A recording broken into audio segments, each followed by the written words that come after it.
Bride সাজাতে বেরিয়েছি আজকে, পুরো স্নান করে গেছি একদম। এখন বাড়ি যাব, বাড়ি গিয়ে আবার চেঞ্জ করে তারপর যেতে হবে ব্রাইড সাজাতে। এটা ছিল 20 ফেব্রুয়ারির দিন, যেদিন ছিল আমার দুটো ব্রাইড, এবং সেদিনকে তোমরা জানো কি মারাত্মক পরিমাণে ঝড় বৃষ্টি হয়েছিল। এখানে আমার একটা অ্যাডভান্টেজ ছিল, যেটা হচ্ছে আমার ফার্স্ট ব্রাইডটা ছিল আমার বাড়ির পাড়ার লোকেশনে, তাই আমাকে আমার বাবা নিয়ে গেছিলো এবং পিক করে নিয়ে গিয়ে বাড়িতে আমি ড্রেসটা চেঞ্জ করে নিতে পেরেছিলাম এবং তারপর ব্রাইডের লোকেশনে যেতে পেরেছিলাম। সবটাই ভিডিওর মাধ্যমে শেয়ার করবো, লাস্ট অব্দি দেখতে থাকো। মানুষ আছে বলে বোধহয় আমি এখনো পর্যন্ত প্রত্যেকটা ব্রাইড লোকেশনকে কভার করতে পারি। আমার বাবা, যাকে আমি যখন বলি আলাদিনের জিনের মতো এসে হাজির হয়ে যায়।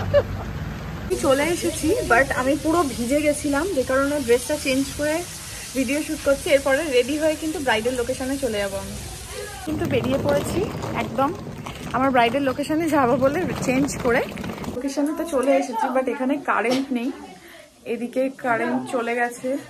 অনেক প্রতিকূলতাকে পার করেও কিন্তু আমি আমার ফার্স্ট ব্রাইডকে রেডি করেছিলাম, কারণ আমি পৌঁছিয়ে দেখি যে সেখানে গায়ে হলুদ তো হয়নি, কারণ বৃষ্টির জন্য পিছিয়ে গেছে, তার উপরে কারেন্টও চলে গেছে। তারপরে কিভাবে রেডি করলাম সেটা কিন্তু দেখে নিতে হবে তোমাদের। এতক্ষণ পরে এসে বসেছে, ওকে 1:30 বাজলে টাইম দেওয়া হয়েছিল, 2:30 বাজলে বসেছে। এবার এখান থেকে গিয়ে আবার একটা আমার ব্রাইড রয়েছে, তোমাকে ঝটপট করে মেকআপ করতে হবে। আমি আর মেকআপের মাঝখানে ক্লিপ নেবো না, ওর ফার্স্ট লুকটা দেখে না, অ্যান্ড ওর পুরো ফাইনাল লুকটা তোমাদের সাথে শেয়ার করবো। তাও ওর থেকে জিজ্ঞাসা করে নি যে ওর কেমন লুক পছন্দ, একটুখানি বল বোন কেমন লুক পছন্দ। তোমার যেমন মনে হয় তুমি করে দাও। ঠিক আছে। বোনকে খুব ছোটবেলা থেকে দেখে এসেছি, যখন ও আমার বাড়ির পাশে প্রাইমারি স্কুলটাতে যেত। আজকে ওর বিয়ে, দেখেও অবাক হচ্ছি। হ্যাঁ, আর লাইট আছে ঘরে? হ্যাঁ হ্যাঁ আছে, এইটাই। ওকে, তো এই পাশটা আর দেখি, এদিকটা লাইট আসছে নাকি? কোনো দিকেই লাইট আসছে না, এদিকে এই যে আমার ব্রাইড রেডি। এখানে কিন্তু লাইটের অনেকটা অভাব, যে কারণে আমি ভালো করে দেখাতে পারছি না। তো ব্রাইডের মুখ থেকে শুনে নাও কেমন লাগলো আজকে আমার কাছে সেজে। খুব সুন্দর। আর বাড়ির লোক কি বলছে, কেমন লাগছে বোনকে? তো ব্রাইড আজকে খুব খুশি, কিন্তু আমার অনেকটা দেরি হয়ে গেছে, আমাকে গিয়ে এখন সেকেন্ড ব্রাইডকে করতে হবে। অ্যান্ড দাদা, আমরা নেক্সট ব্রাইডের কাছে চলে যাই, সেখানে গিয়ে তার লুকটা দেখিয়ে নিই তোমাদের। চলে এসেছি আমি, এবং দিদিভাইকে আমি প্রায় শাড়ি পরিয়ে বসিয়েও দিয়েছি, কারণ কি আমার হাতে একদমই সময় নেই। আমি যদি সেই সময় ব্লগ করতে যাই আমি ভীষণ লেট হয়ে যাবো, যে কারণে আমি দিদিভাইকে কিন্তু রেডি করে প্রায় বসিয়ে দিয়েছি, আর মেকআপটুকুনি বাকি আছে। দিদিভাই এখানে শাড়ি পরে বসে গেছে। দিদিভাই কেমন লুক চাইছে বলো? লুকটা চাইছি বেশি, মানে বেশি কিছু চাও না, একদম সিম্পল। ঠিক আছে, সিম্পল টাইপের লুক চাইছে। তাহলে দিদি ভাইয়ের লুকটা আমরা একেবারে রেডি হয়ে তারপরে দেখাই, ঠিক আছে? ভাই রেডি, তাই তো? বিয়ের জন্য প্রস্তুত। কেমন লাগছে দিদি ভাই সেজে? খুব সুন্দর। সুন্দর লাগছে? তোমরা বলো এবার কেমন লাগছে দিদি ভাইকে সেজে আমার কাছে। দিদি ভাইয়ের কলকাতা একটুখানি দেখাই ভালো করে, দিয়ে আইসটা ক্লোজ করো, একটু চোখটা দেখাই। দিদি বলেছিল একদম সফটের মতো করতে, আমি না হালকা পাতলার মধ্যে মেকআপ করে দিয়েছি, কিন্তু অনেক দেরি হয়ে গেছে। বর অলরেডি চলে এসেছে আমাদের, আমি এখনো রেডি হতে পারিনি, আর আমি এখনো গিয়ে পৌঁছাতেও পারিনি।